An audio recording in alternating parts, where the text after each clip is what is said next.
जय श्री राम दोस्तों, स्वागत है आप सभी का सनातन धर्म यात्रा में। दोस्तों, पिछले वीडियो में आपने श्रीमद् भगवद गीता के 11वें अध्याय के 12 श्लोकों को सुना और समझा। अब आइए चलते हैं श्रीमद् भगवद गीता के 11वें अध्याय के 13वें श्लोक पर। इसमें लिखा है, तत्रैकस्थं जगत कृष्णम प्रविभक्त मनेकधा अपश्य देवस्य शरीरे पांडवे स्तदा। अर्थात उस समय अर्जुन ने देवों के देव विश्व रूप के उस विराट शरीर में अनेक रूपों में विभक्त समग्र विश्व को एकत्र स्थित देखा। उसके बाद 14वां श्लोक है, तथा स भीष्मविष्टो हृष्टरोमा धनंजय प्रणम्य शीर्षा देवम कृतांजलिर भाषत। अर्थात उसके बाद वे अर्जुन विस्मित और रोमांचित होकर मस्तक द्वारा प्रणाम कर कृतांजलि पूर्वक विश्व रूपधारी श्री कृष्ण से इस प्रकार कहने लगे। उसके बाद 15वां श्लोक है, अर्जुन उवाच पश्यामि देवांश तव देवदेहे सर्वांत सदा भूत विषेन संगान ब्राह्मणमीशम कमलसन स्मृतम शीशम सर्वांगुराक्षम दिव्यान। अर्थात अर्जुन ने कहा, हे देव, मैं आपके शरीर में समस्त देवताओं, अनेक जीव समुदाय, कमलासन पर विराजमान ब्रह्मा, शिव, सभी दिव्य ऋषियों तथा सर्पों को देख रहा हूँ। उसके बाद 16वां श्लोक है, अनेक बाहु दर्वक्तने नेत्रम पश्यामि त्वाम सर्वतो अनंत रूपम नान्तम न मध्यम न पुनस्तवादिम पश्यामि विश्वेश्वर विश्वरूप। अर्थात हे विश्वेश्वर, हे विश्वरूप, आपके असंख्य बाहु, उदर, मुख और चक्षु वाले अनंत रूपों को सर्वत्र ही देखता हूँ। पुनः आपका आदि मध्य और अंत कुछ भी नहीं देखता हूँ। उसके बाद 17वां श्लोक है, किरीटिम गदिम चक्रणिंच तेजो राशिम सर्वतोदीप्तमंतम पश्यामि त्वाम दुनिरीक्ष्यम समन्ति दीप्ता नकलोर्ध प्रतिमेयम। अर्थात मैं मुकुट गधा चक्र से युक्त पूर्ण रूपेण प्रकाशमान तेज पुंचाश रूप दुदर्शनीय प्रज्वलित अग्नि और सूर्य के समान ज्योतिर्मय और अपरिसीम आपको सर्वत्र देखता हूँ। उसके बाद 18वां श्लोक है, तुमक्षरम परम वेदितव्यम तुमस्य विश्वस्य परम निधानम तुमभ्य शाश्वत धर्म गोप्ता सनातस्तम पुरुषो मतो में। अर्थात आप मुक्त पुरुषों के जानने योग्य परम अक्षर तत्व परम ब्रह्म हैं। आप इस विश्व के परम आश्रय हैं। आप अविनाशी और सनातन धर्म रक्षक हैं तथा आप सनातन पुरुष हैं, ऐसा मेरा मत है। उसके बाद 19वां श्लोक है, अनादि मध्यांत अनंत वीर्यम मनंत बाहुम शशि सूर्य नेत्रम पश्यामि त्वाम दीप्त हुतात भक्तम स्वतेजास विश्वमिदम तपंतम।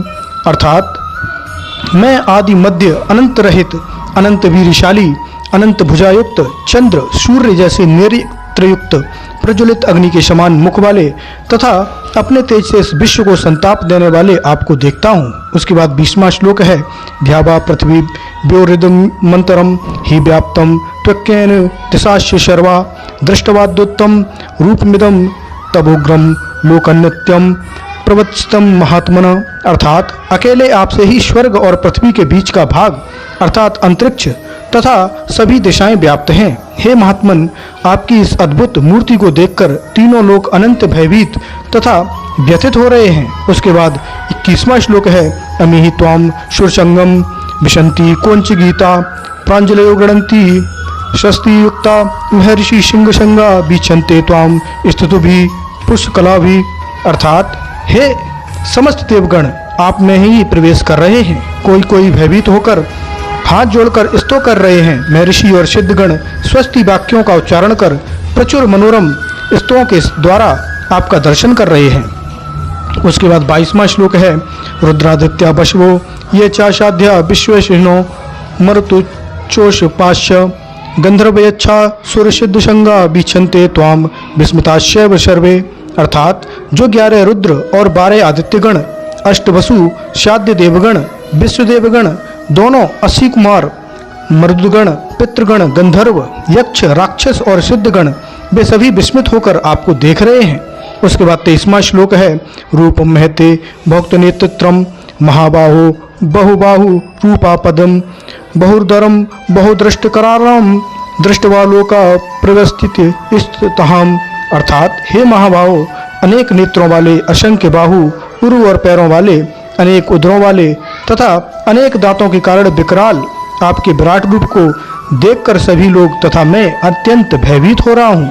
उसके बाद 24वां श्लोक है, नवास्पृशम दीप्तमनेक वर्णम व्यक्तननम दीप्त विशाल नेत्रम दृष्ट्वा हि त्वां प्रवस्थित अंतरात्मा धृतिम न विदामी समस्यम विष्णु, अर्थात हे विष्णु, आकाशव्यापी तेजोमय अनेक वर्णों वाले फैलाए हुए मुख द्वारा प्रज्वलित विशाल नेत्रों वाले आपको देखकर भयभीत अंतकरण वाले मैं धैर्य और शांति नहीं पाता हूँ। उसके बाद 25वां श्लोक है, दृष्टकलारं चामे मुखानि दृष्टवैव कालांतर सन्निभानि दिशो न जाने न लाभे चा शर्म प्रसीद देवेश जगन निवास, अर्थात आपके विकराल दांतों को तथा प्रलयकालीन अग्नि के समान मुख को देखकर ही मैं दिशाओं का निर्णय नहीं कर पाता हूँ और सुख भी नहीं प्राप्त करता हूँ। अतः हे देवेश, हे जगन निवास, आप प्रसन्न होवें। तो दोस्तों, यहाँ पर श्रीमद् भगवद गीता के 11वें अध्याय के 25 श्लोक समाप्त हो जाते हैं। तो अभी तक आप क्या समझे, कृपया कमेंट बॉक्स में अवश्य बताइए। बने रहिए सनातन धर्म यात्रा के साथ और लेते रहिए रोचक एवं धार्मिक जानकारियाँ प्रमाणों के साथ। धन्यवाद। जय श्री राम।